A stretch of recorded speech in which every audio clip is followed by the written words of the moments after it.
ምናምን ነገር ጎትቶ ያስነሱኛል ቁጭ በቃ ተሰቃየው እንበይ መጣ የት ልግባ ጨነቀኝ ማለት ነው ከዛ ኦኬ ምን አረኩኝ 9 እንትን ይሄ ላይክ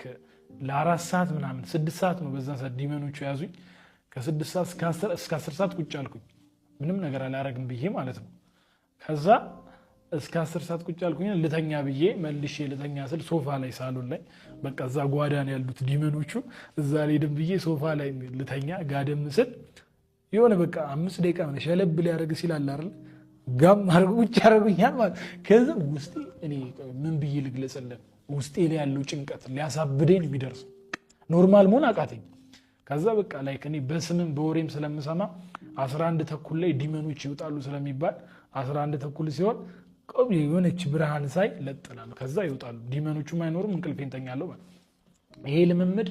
ቢያንስ 2 ሳምንት ምና እንደዚህ ቆየ